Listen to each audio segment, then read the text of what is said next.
Welcome back to the Hishaku Hideout, a weekly podcast where we talk about the latest chapter and everything Kagurabachi. I'm here with Dice.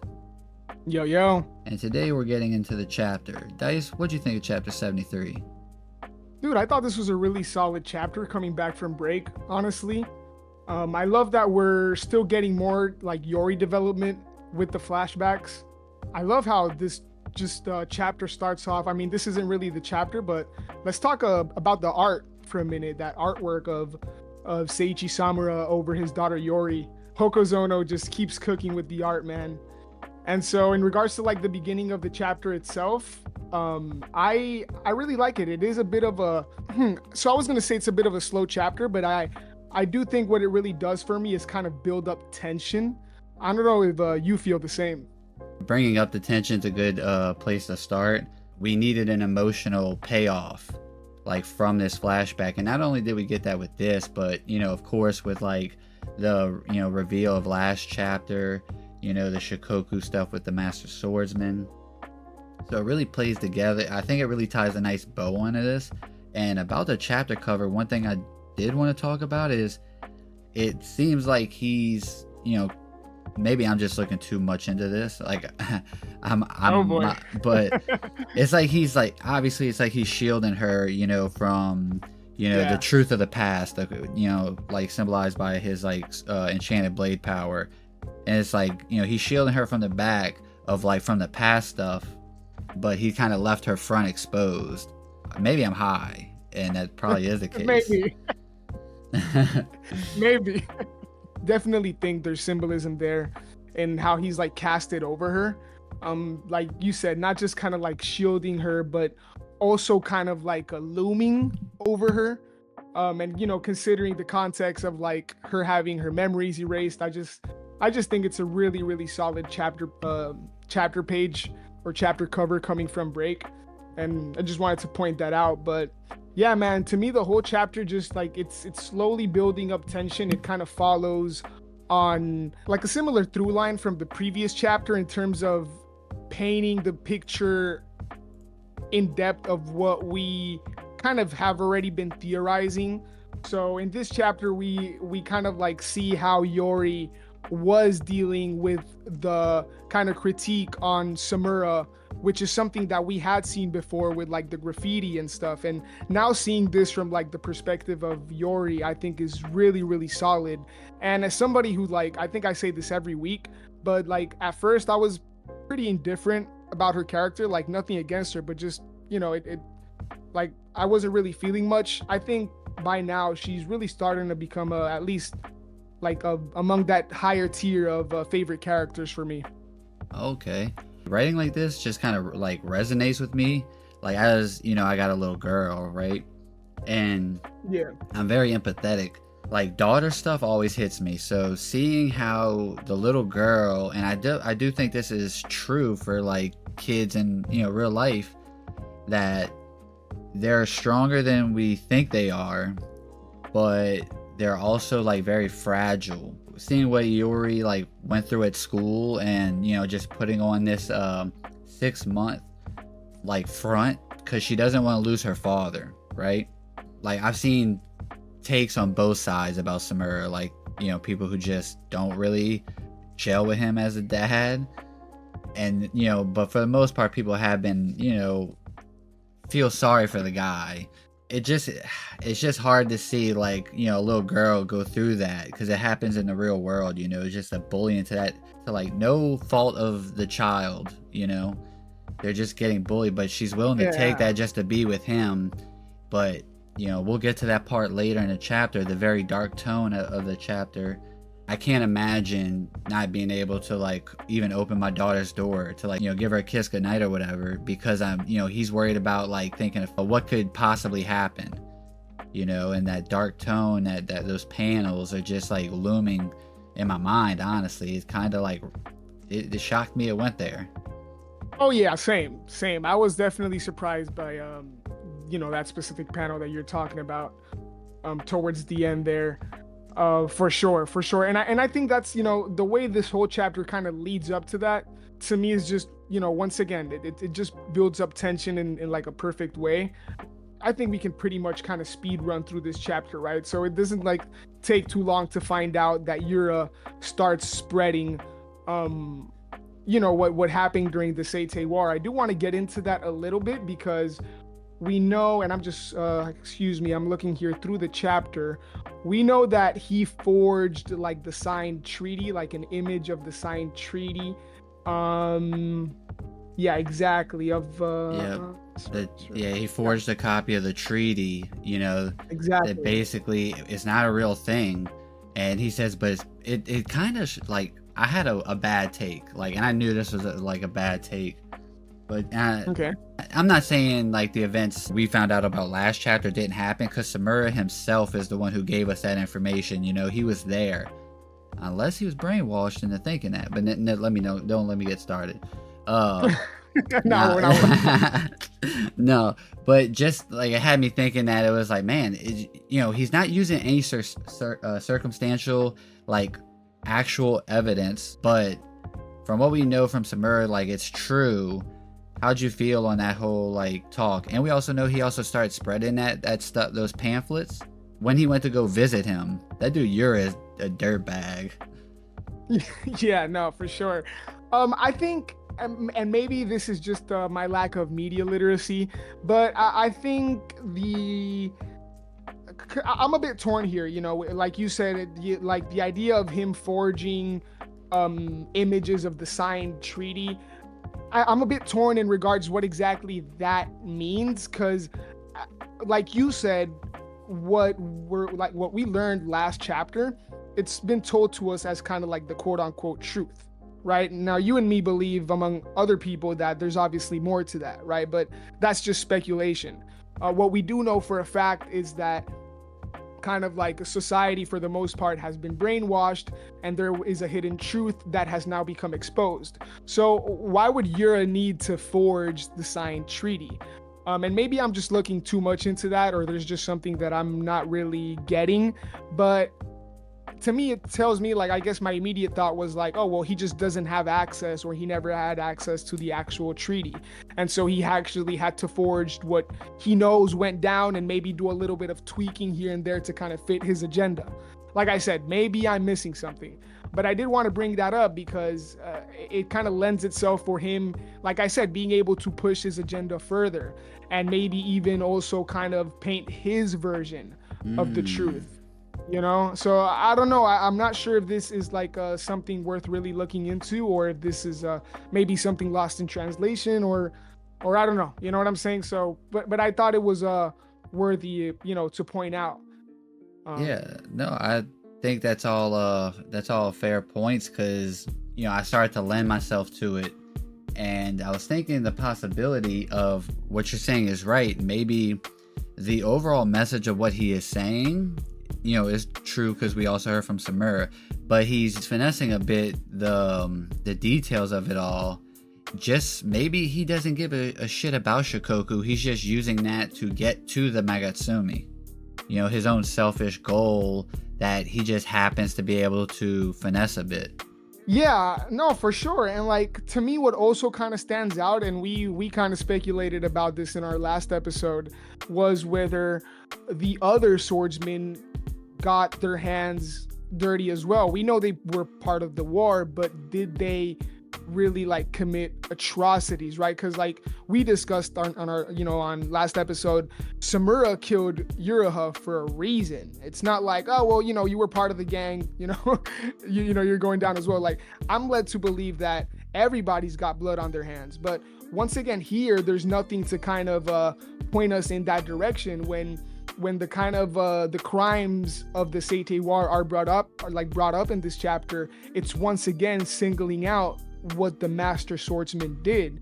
So I'm also kind of like still thinking about that, like, whether something is going to be revealed regarding the other swordsman as well, which I still believe so, but it's just, once again, it's kind of got my gears turning. And also really quick, do you have that panel of Yura pulled up where he's talking about like they can't prove it because the Kamunabi, and once again the forged treaty? Yeah, scrolling to it so now. Is it just me, or does it look like that guard or whoever Yura's talking to seems to be kind of like possessed or something?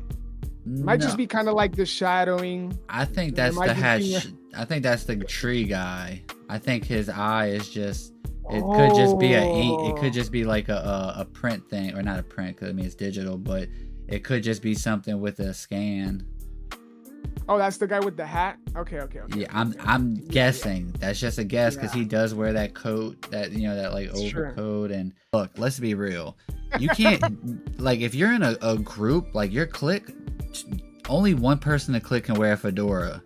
Once two homies cannot wear a fedora in the same clique. It's like like, and if Hokuzono breaks that rule, then Kagurabachi just may be droppable at that point.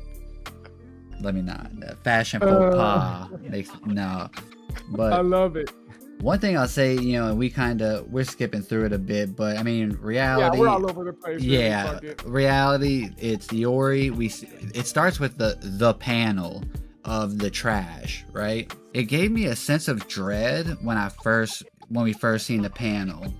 It had like a kind of like a eerie feeling to it. Now it just gives me I just feel bad for Yori. Like I said, Samura's a villain in this story. Excuse me, a victim by circumstances.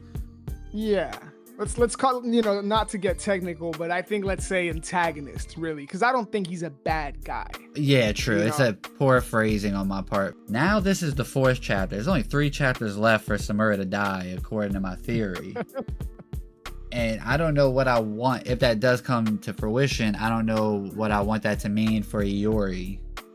I don't know where I'm sitting on that. Kind of like her character, she has grown on me a lot. And, as like a daughter character, she's very strong. Hokuzono is doing a really, really good job. Just like genuinely, I feel like when I read this, his characters they just stick.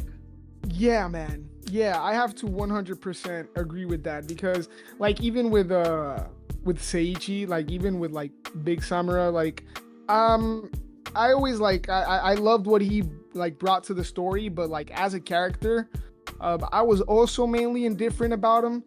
Like, just being honest, like I kind of just saw him as a plot device for the story. And then like what you're saying, like what Hokuzono has kind of managed to do in these last couple of chapters through Yori, has really kind of bumped them up both on my list, is in terms of like impactful characters, or characters that I've enjoyed reading in this story. Especially Yori, man, because as a little girl, like I definitely see where you're coming from. That part where it's revealed that she actually lied to her father in regards of like the praise he was supposedly receiving in school. Like, I thought that was like a really like subtle detail, right? Because she's very aware of what's going on, and like even before Yura starts spreading the pamphlets or the leaflets or whatever, since Yori started going to school, like this sort of like attacking has been going on, right? Like this sort of targeting.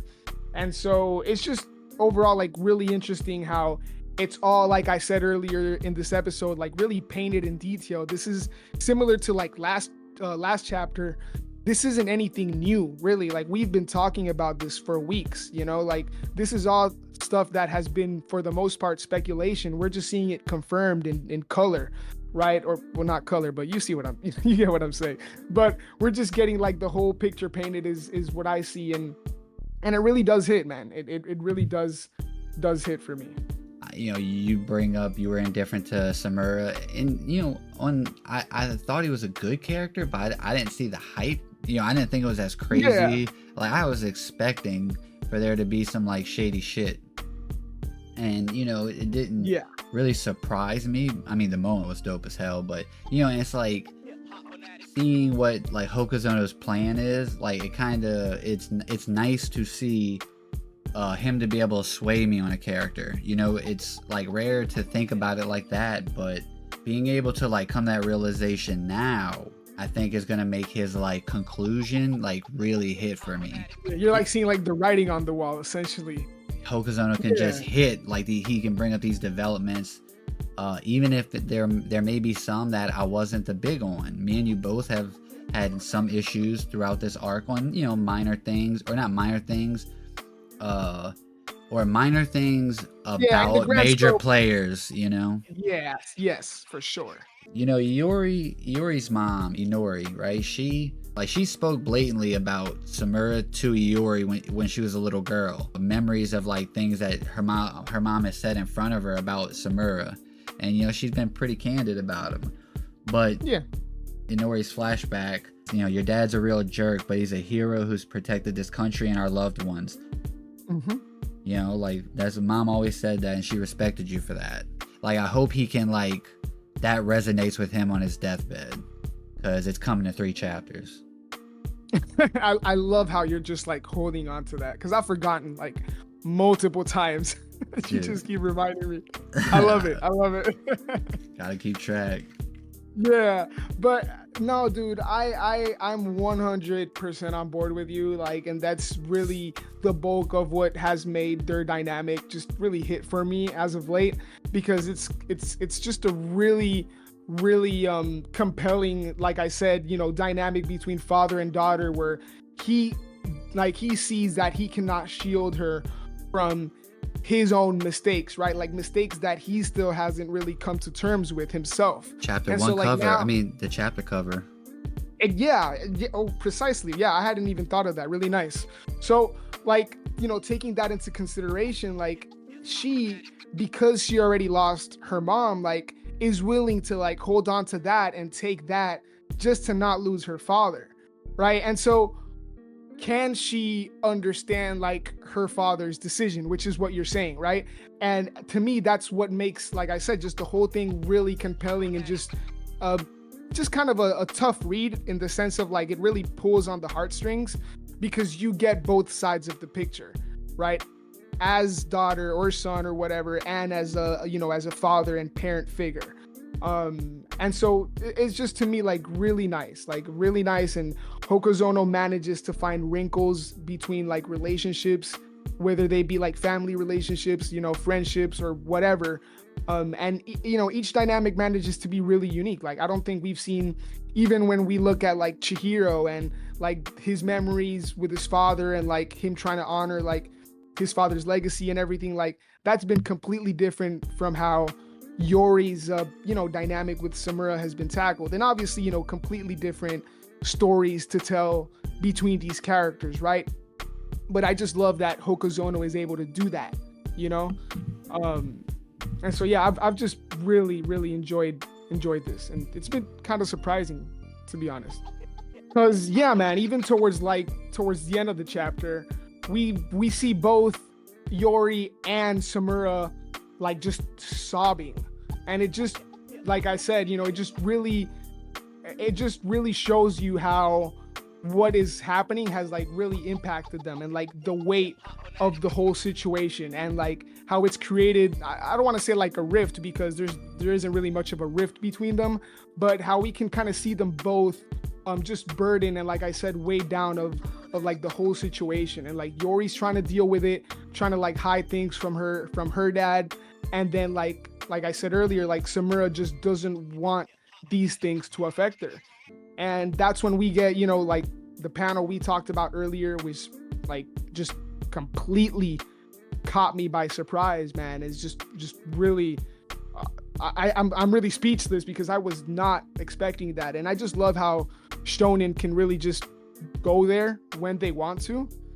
And so yeah, man, even like the last panel of Yori just completely bawling, I had thought really that process of like wiping her memories, like she wouldn't have had memories of Samura like when he left. Like, I don't know, for some reason I thought that, you see how she's kind of crying in her bed in one of those panels. I would have thought that like he would have kind of made the whole seal when she was asleep or something, so it was like one thing, like from one day to another type of thing.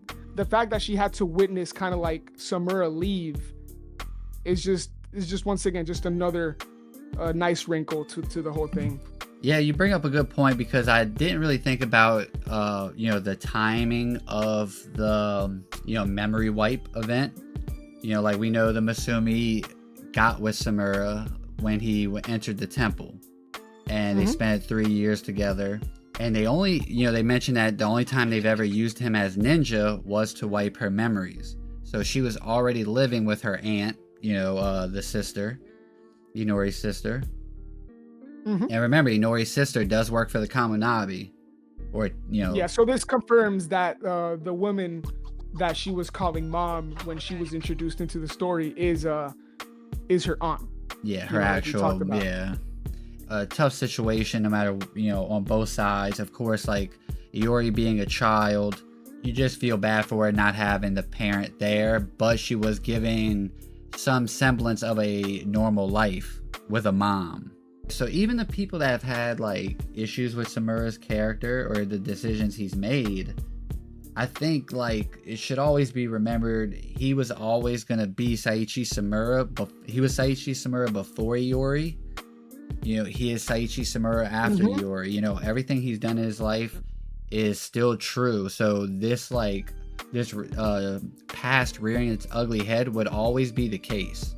He did make sure that she at least had a semblance of a good life for as long as he could make happen. He asked Shiba, because we do see the fact that Chihiro visited Samura's place right after Iori goes to her aunt's. He tells, you know, they talk about the prophecy and that, you know, Shiba's aware that it's being spread. But we also find out, like, you know, Samura does truly care about Kunishige. And he knows how important he is of a person. What Kunishige means for Iori. Kunishige is like a pillar, like protecting this fabricated life of Iori. And when he gets that, you know, he tells Shiba, protect Kunishige for the sake of the future. Like he's looking at, you know, looking at Chihiro, but you know, he's thinking of Iori. He doesn't want her, like that part of his life being, you know, dragging her into it. And as long as Kunishige's alive, that means everything's in place. And when he gets that phone call, I think that's where just like the future crumbles for him. And it's unfortunate that they're in these circumstances. Yeah, I changed my position on Iori dying. I think she's gonna live, by the way. I hope she lives. Yeah, if I had to make a bet, I would have leaned towards, especially after this chapter, after like kind of seeing, you know, in detail what she's been through. It does look like she's gonna be a character that's gonna stick around. Your theory about Samura dying in the next couple of chapters, though. That tree is him. That tree with that last leaf falling off at the end, that's Samura. We're gonna cut back and Samura's gonna be clapped. Imagine, bro. Oh man, I don't think it's gonna be that, but I think that is telling of like his passage of time is over. Yeah, no, that's why I'm saying like that. You know, not theorium, that prediction of him dying in the next couple of chapters is starting to look a lot more plausible, in my opinion, really. Talking about trees. No, I think you might be, for sure. Talking about trees, real quick, I think you were right on the money about that Hishaku dude being the guy in the fedora. I don't know what I was on. Well, two people cannot have a fedora in the same crew. Like it's almost a law. No, but yeah, man. Anything else that's kind of on your mind in regards to like this chapter, or, you know, you did say, I'm not sure if you said this before we started recording, but you think this is the last flashback episode, right? Or flashback chapter. I just think we're gonna go back to the rooftop. I want to see what happens to Hirohiko too. Ooh, true. I completely forgot about that. I would say this is the last flashback as well, because it ends with Orokuhira's, you know, assassination. So like that pretty much brings us up to speed, I would think. And I'll kind of segue this to theories, right? The last portion we've recently started doing, you know, in these weekly episodes, because I think, and I might have already brought this up in a previous episode, I don't think so. And I don't think I'm the, you know, only one that believes this, but I think Yura is related to Chihiro. I'm not sure if like Kunishige as well, but definitely, or not definitely, once again, I believe, you know, he's related to Chihiro. Yeah. And the reason I bring this up is because in this chapter, this is once again just art style and illustration, and we have kind of talked about what you call it, the like same face syndrome. Same face syndrome. Yeah. Chainsaw Man had it for a while. Yeah, hell, most animes or manga, right? But yeah, like to me, you're like, especially like the hair and just like the face in general, like I don't know, but something just like really leads me to believe that he's directly like related to Chihiro, right? I don't know if that has to do with like Chihiro's mom. I know we've kind of talked about that. You have your own theories as well. But yeah, and so like that goes in line with what you just asked, right? I do think that through kind of additional flashbacks or reveal of how that sequence went down when Kunishige was murdered, we could potentially get that reveal of how exactly Yura fits into the picture in terms of what was his, beyond what happened to Shikoku, his personal motivation against Kunishige, which I'm really hoping for, right? Because if there isn't anything to that, personally, it would be a bit of a letdown, right? Obviously, we have to see how Hokuzono handles it all, but I believe there's a personal motivation and that Chihiro's related to Yura somehow. Yeah. So, and I mean, if Yura does turn out to just like be doing all this just to wield the Magatsumi, if that's his like ultimate like end goal is wielding the Magatsumi, cool. But I do hope there's that I do hope there's like a layer there where Hokuzono, his motivations for doing so, that's his ultimate goal, but his motivations were stemming from his because the thing is, and I did a video about this, like surviving the Sazanami family. Every arc in this entire story, aside from the first arc, but the first arc was more about Sojo opening Chihiro's eyes to realizing that everyone's going to have their own, perception of Kunishige and what he stood for. That's basically like his first step on the road. It's like Chihiro's experiencing a different parent-child dynamic and to like different capacities. Chihiro, he only has these good memories of spending time with his dad. Those moments are precious to him. We know he isn't trading that for any kind of life. We know like he is down for this shit. He goes to see Hakuri and now he sees the equal but opposite. He sees a kid that wants that relationship with their father. Familial bonds and clan ties, just rooted in a cycle of genetic trauma, if you will, that causes like Hakuri to break the cycle, but in doing so he has to surrender the person that he wanted to look at him the most. Chihiro aided in that, and rightfully so. The Rakuzachi was a horrible, they were criminals. Then we get like Hirohiko and Yura. Then we get Yori and Samura. And he's going to see the complete like spectrum of what Yori goes through. Of not knowing anything to wanting something to finding out everything to what does she go for, where does she go from here. And all these experiences are just kind of playing on Chihiro and building him up with each arc. It's at the expense of others in some regards, but I mean, he's our main character. We need, we want to see his development. And, I don't really have any theories. I already said the theories early on. I shot my load early, but that's just I think that toxic familial bond. Yeah. And it's going to be interesting to see what Chihiro at the end of the story, what answer does he come out with? Like, what justice does he see with his eyes, and how does he view his father now, knowing what his father's justice was? And that's what I'm here for, man. Justice for the war. That's ultimately, and what you just brought up is ultimately why I'm so invested in this story, because that's what has pulled me really since since the first couple of chapters really, and then that first arc. You just perfectly summarized how the theme of family or toxic families, like how that's reflected on the character of Chihiro and his journey.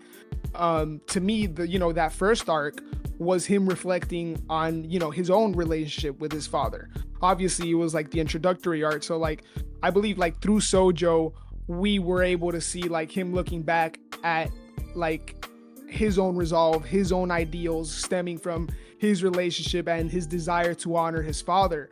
And so to me it's been like a very natural progression of what you said. And yeah, I'm just as invested in to see if Yura is going to play into that somehow. Does that still involve Hirohiko? Is he out of the picture now? So yeah, man, I'm right with you, to be honest. And I think you perfectly summarized some of like my favorite aspects of this story and why I still stick around and, love to talk about it essentially.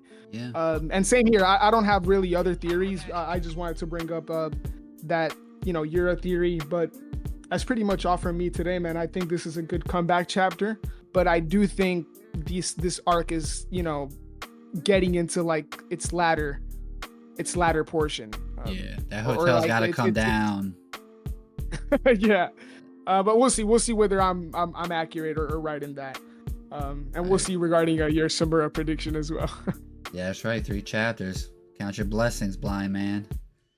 Nah, let me stop. The one thing, and going back to the first arc that you made me think about, familial context is with Char as well. Seeing. Oh yeah.